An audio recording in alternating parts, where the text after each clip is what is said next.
Schmidt, Central Illinois Ag. We're out here on a beautiful day here in mid-August, and we are going to do a quick walk around of a flagship combine. So whether you have 8120, 8230, 8240, or the all-new 8250, what we got behind us here is a one-year-old 8250. All of our flagship 250 series machines out of Central Illinois Ag are all Harvest Command machines. They all have the automation on them. So we're going to take a quick walk around here. We're going to start up here at the header where the connection point is. A couple of things to double check up here when you're hooking up. Make sure you get your electrical connection put in there good and secure. Make sure that your hydraulics, wipe this area off. Make sure it's nice and clean. Make sure you adjust your header latch. You do that with these 3 bolts down here. Make sure that header's on there secure. You never want to have one come off. Up here on the feeder house, you've got your feeder drive down here that's got a sight glass for the oil down here below. You've got your feeder tensioner right here. It's spring loaded. All you do is you just tighten it up until the end of the feeder, the feeler gauge is at the end of the washer. Real simple. Just inspect these areas on all your machines. Make sure they're free of debris.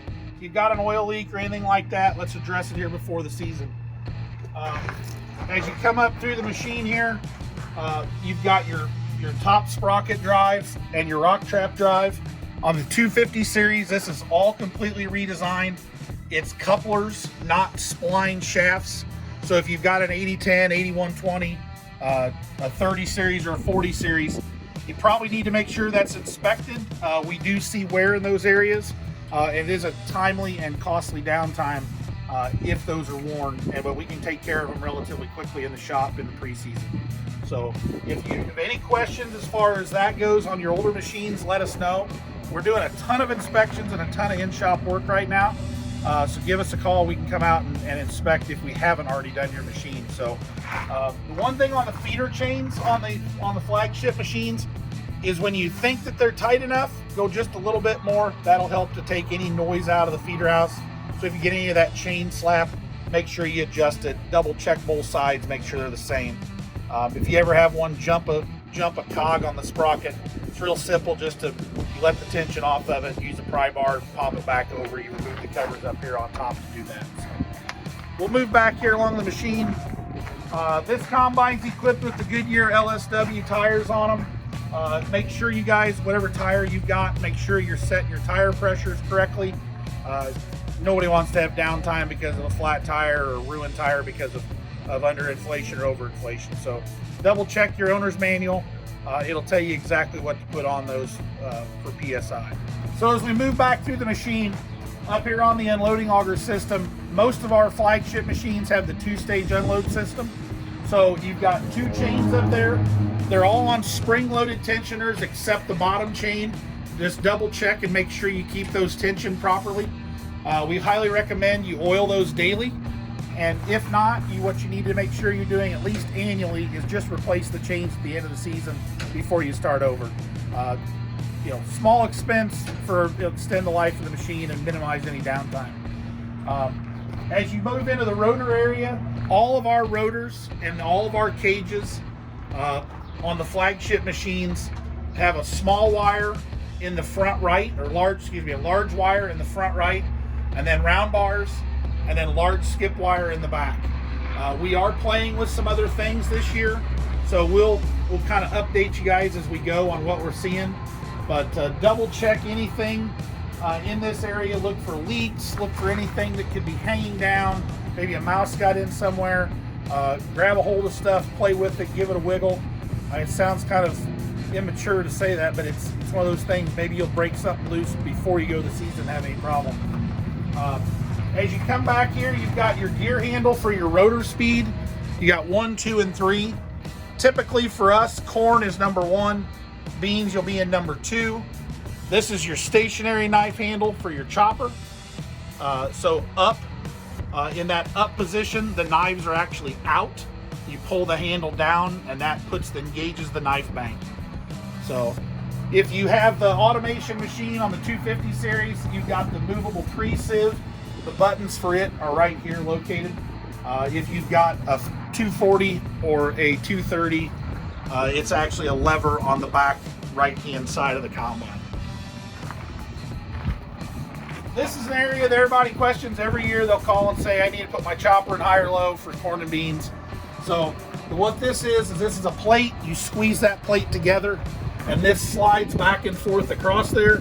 There's a sticker right here. When the plate is out, that is in the slow speed for beet or for corn. When you slide this plate across, that's fast for beans. We highly recommend don't put any oil in that area. Just blow it out with air, and that way if you ever have any trouble, you don't have any dirt or buildup of material in there. Highly recommend at night when you shut the machine off to go home, kill the battery switch here.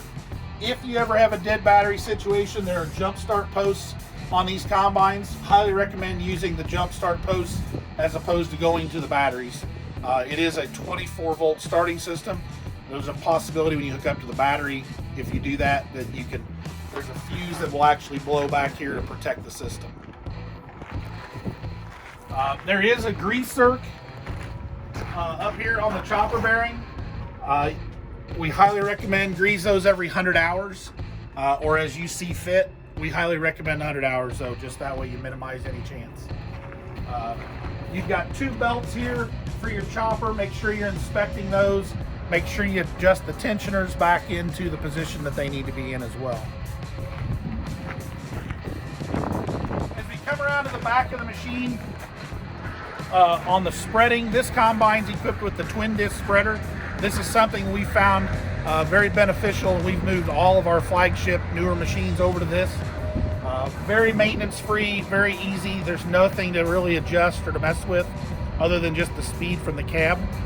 If you have the older machine with the whale tail spreader, there are some adjustments on there. There's also some areas in there that are prone to cracking.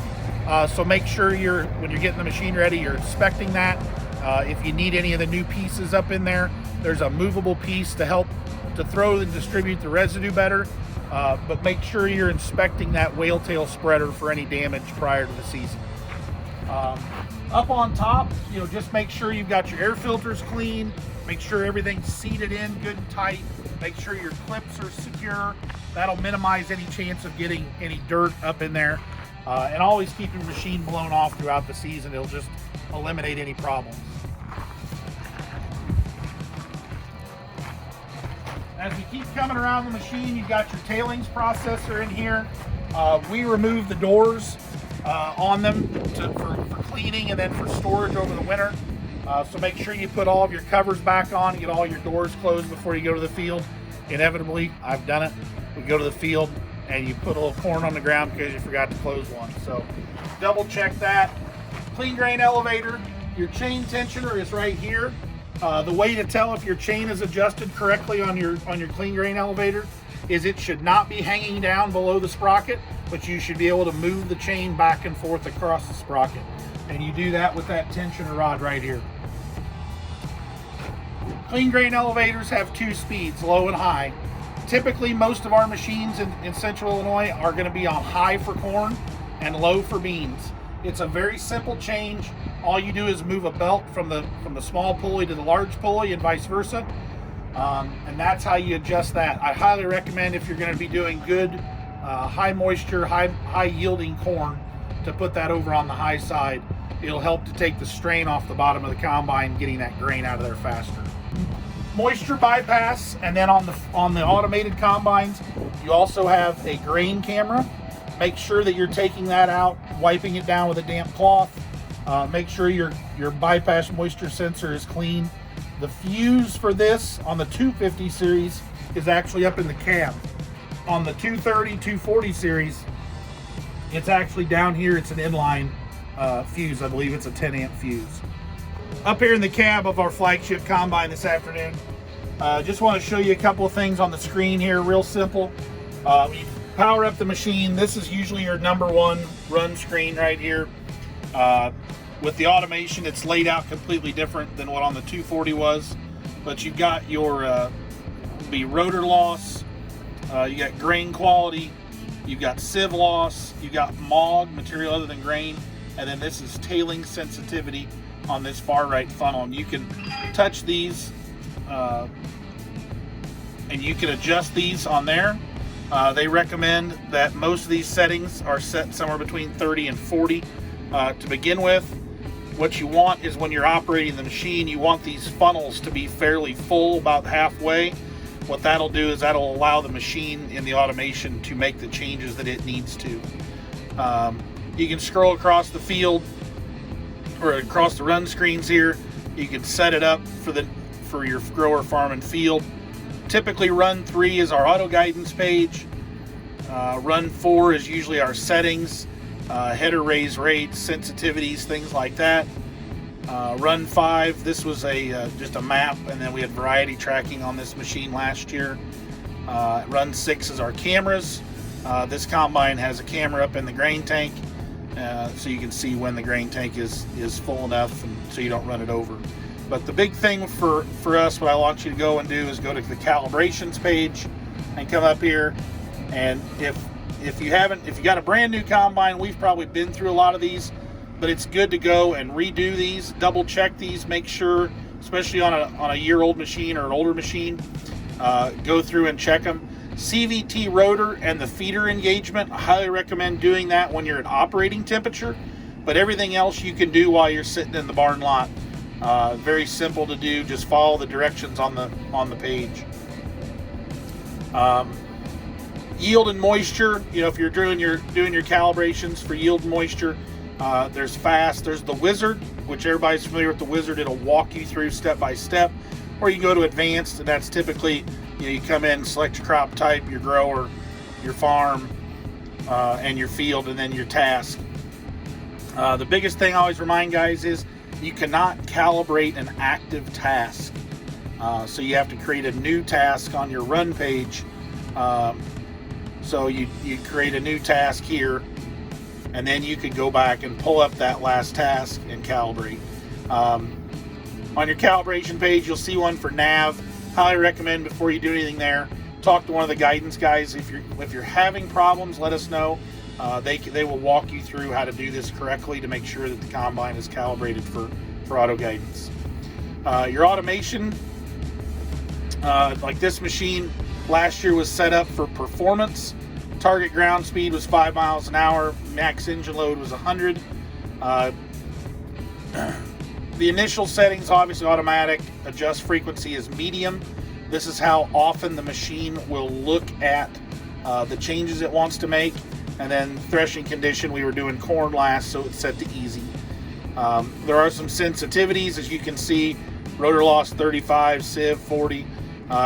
You want to set all those so that those funnels have material up in them. Otherwise, the machine can't make a change. Offsets for automation.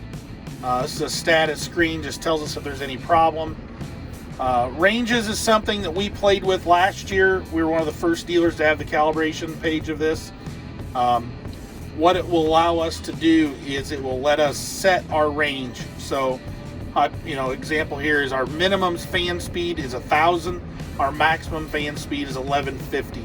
What that'll do is in the automation, that'll let that machine adjust from 1,000 RPM fan to an 1150 RPM fan on the go.